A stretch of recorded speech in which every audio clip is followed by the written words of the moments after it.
السلام علیکم ورحمۃ اللہ وبرکاتہ۔ آپ سبھی ساتھیوں کا خوش آمدید کرتا ہوں، ویلکم کرتا ہوں اپنے ہی پسندیدہ یوٹیوب چینل سرتاج اکیڈمی میں۔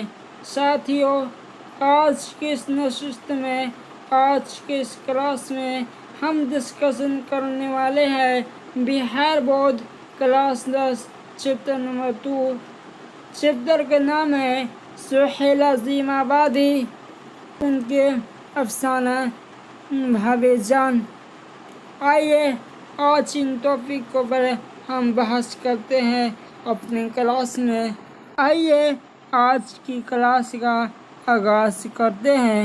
ہم سب سے پہلے جاننے والے ہیں اردو زبان کو دو حصے میں تقسیم کر دیا گیا ہے۔ اردو زبان کو دو سیکشن میں تقسیم کر دیا گیا ہے۔ پہلا سیکشن ہے نظم کی اور دوسرا سیکشن ہے نثر کی۔ پہلے سیکشن میں ہمیں پڑھنی ہے نعت، حمد، غزل، شعر و شاعری وغیرہ، اور دوسری سیکشن جو نثر کی سیکشن ہے، اس سیکشن میں ہمیں پڑھنا ہے مضمون، ناول، افسانہ، ڈرامہ وغیرہ۔ آئیے اب جانتے ہیں مختصر افسانہ۔ مختصر افسانہ اردو نثر کی تخلیقی ادب میں سب سے کم عمری صنف ہے۔ مختصر افسانے کی تاریخ میں جب ہم دیکھتے ہیں تو ہمیں پتہ چلتا ہے کہ اردو نثر کی تخلیقی ادب میں سب سے کم عمری صنف، سب سے نیا صنف جو ہے وہ ہے مختصر افسانہ۔ اس صنف نے اپنی کم عمری کے اور نوخیزی کے باوجود ایسی فنی پختگی اور مقبولیت حاصل کر لی جس سے سرسری طور پر گزر جانا کسی کے لیے بھی اب ممکن نہیں ہے۔ آئیے اب آگے دیکھتے ہیں۔ مختصر افسانہ مغربی ادب کے زیر اثر وجود میں آیا اور بہت کم عرصے میں اس نے اردو میں ایک اہم صنف کی حیثیت سے اپنی شناخت قائم کر لی اور عام لوگوں کے درمیان اسے خوب مقبولیت بھی حاصل ہوئی۔ اردو میں مختصر افسانے کی آغاز 20ویں صدی کے ابتدا میں ہوا اور اس صنف نے تقریباً اپنے 100 سالہ سفر میں کئی نصیب فراز دیکھے ہیں۔ متفقہ رائے کے مطابق اردو کا پہلا مختصر افسانہ نصیر اور خدیجہ کو تسلیم کیا جاتا ہے جو 1903 عیسوی میں شائع ہوا۔ اس کے مصنف راشد اللہ الخیری تھے۔ ہم نے جانا کہ اردو کا پہلا مختصر افسانہ نصیر و خدیجہ ہے جن کا مصنف راشد الخیری ہے جو 1903 عیسوی میں شائع ہوا۔ اب چلیے آگے دیکھتے ہیں۔ اس کے بعد پریم چند، سجاد حیدر روم کے افسانے سامنے آئے ہیں۔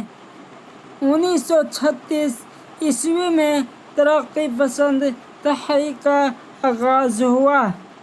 تحریک سے چند سال قبل انگارے کے نام سے مجموعہ شائع ہو چکا تھا جس نے موضوع، فن، دونوں اعتبار سے اردو کا مختصر افسانے کی تاریخ میں نئی تجربوں کی بنیاد ڈالی اور یہ مجموعہ آج بھی سنگ میل کی حیثیت رکھتا ہے۔ ہم نے جانا کہ 1936 عیسوی میں ترقی پسند تحریک کا آغاز ہوا۔ اس سے چند سال قبل انگارے کے نام سے مجموعہ شائع ہو چکا تھا جس نے موضوع، فن، دونوں اعتبار سے اردو کی مختصر افسانے کی تاریخ میں نئی تجربوں کی بنیاد ڈالی جو آج بھی سنگ میل کی حیثیت رکھتی ہے۔ آئیے اب آگے دیکھتے ہیں۔ افسانوں کی تاریخ میں منشی پریم چند، سجاد حیدر روم، سعادت حسن منٹو، رشید سنگھ بیدی، عصمت چغتائی، خواجہ احمد عباس، سہیل عظیم آبادی، شکیل اختر، جوگیندر پال کی خدمات کو ہم کبھی فراموش نہیں کر سکتے۔ اردو کی تاریخ میں ان افسانہ نگاروں کے نام کو ہم کبھی فراموش نہیں کر سکتے ہیں۔ آئیے اب آگے چلتے ہیں۔ سہیل عظیم آبادی کی حیات زندگی کے اوپر روشنی ڈالتے ہیں۔ آئیے دیکھتے ہیں۔ سہیل عظیم آبادی کا اصل نام سید مجیب الرحمن تھا۔ آئیے تخلص جان لیتے ہیں۔ تخلص اسے کہتے ہیں جو شاعر شعر کے آخری حصے میں جو نام لکھتا ہے اسے تخلص کہتے ہیں۔ تخلص سہیل رکھتے تھے۔ آئیے اب آگے جانتے ہیں سہیل عظیم آبادی کی پیدائش کے بارے میں۔ پیدائش 1911 عیسوی میں پٹنہ میں ہوا۔ اب ان کے انتقال کے بارے میں دیکھ لیتے ہیں۔ 1980 عیسوی میں سہیل عظیم آبادی کا انتقال ہوا۔ اب دیکھتے ہیں سہیل کا آبائی وطن۔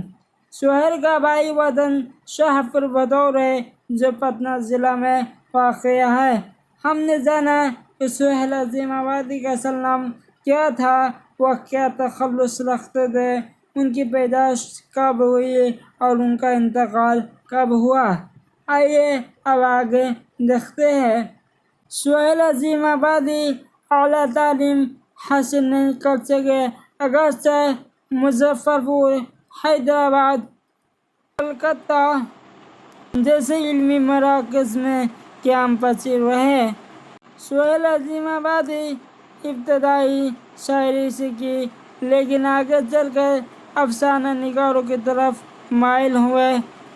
سہیل عظیم آبادی بے شمار افسانے لکھے۔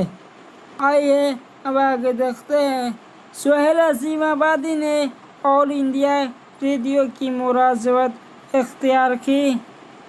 اس ملازمت کے سلسلے میں دہلی میں رہے، پھر ان کا تبادلہ سری نگر، کشمیر ہو گیا اور وہ واپس پٹنہ چلے آئے اور پھر ملازمت سے استعفیٰ دے دیا۔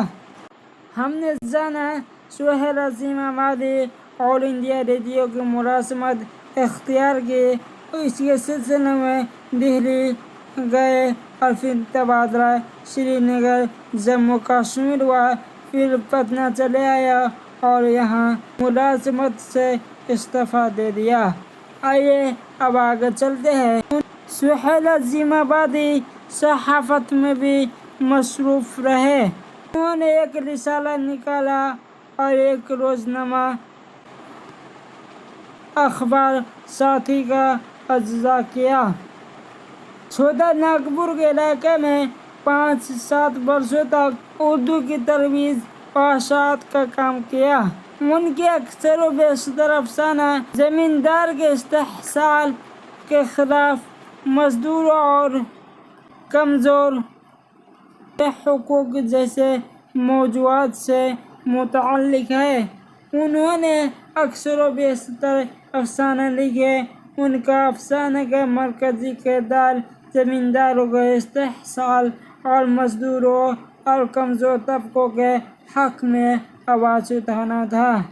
آئیے اب آگے دیکھتے ہیں۔ سہیل عظیم آبادی کی تحقیقات نے ان کا 3 افسانوی مجموعہ 4 چہرے، الاؤ اور آدمی کے روپ ہے اور ایک ناول بے زر کے پودے ہے۔ اب آگے دیکھتے ہیں۔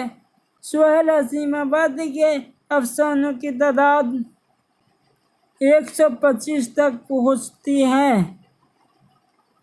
یہ آپ کی جو کتاب میں درخواست میں جو سوالات دی گئی ہے ان سوالات کو حل کرتے ہیں۔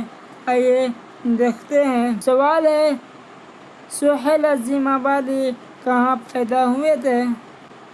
جواب، سہیل عظیم آبادی پٹنہ میں پیدا ہوئے تھے۔ سوال: سہیل عظیم آبادی کے بچپن کے نام کیا تھا؟ جواب: سید مجیب الرحمن تھا۔ سہیل عظیم آبادی کے بچپن کے نام سید مجیب الرحمن تھا۔ سوال: سہیل عظیم آبادی کی ابتدائی تعلیم کس مدرسے میں ہوئی؟ جواب: ایک معلم کی سرپرستی میں ہوئی سہیل عظیم آبادی کی ابتدائی تعلیم۔ آئیے اگلا سوال دیکھتے ہیں۔ سوال: رقیہ بھابھی جس دیور کا کردار کہانی میں پیش کیا گیا ہے اس کا نام کیا تھا؟ جواب: اختر۔ سوال: رقیہ بھابھی کے شوہر کو بار بار کیوں جیل جانا پڑتا تھا؟ جواب: رقیہ بھابھی کا شوہر کو ایسی سیاست کا شوق تھا جس کی وجہ سے بار بار جیل جانا پڑتا تھا۔ سوال: رقیہ بھابھی کس لڑکی کی تعلیم کا خرچ خود برداشت کرتی تھی؟ جواب: رقیہ بھابھی شمی نام کی لڑکی کی تعلیم کا خرچ خود برداشت کرتی تھی، اس لیے کہ شمی کلاس کے سب سے غریب طالبہ تھی۔ سوال ہے: رقیہ بھابھی کو سونے کی چوڑیوں کو کیوں فروخت کرنا پڑا؟ جواب: رقیہ بھابھی کو سونے کی چوڑیوں کو اس لیے فروخت کرنا پڑا کہ شمی کے بھائی کو MA کی فیس ادا کرنا تھا۔ سوال: رقیہ بھابھی کو جب فرصت ملتی تو وہ اپنا شوق پورا کرنے کے لیے کون سے کام کیا کرتی تھی؟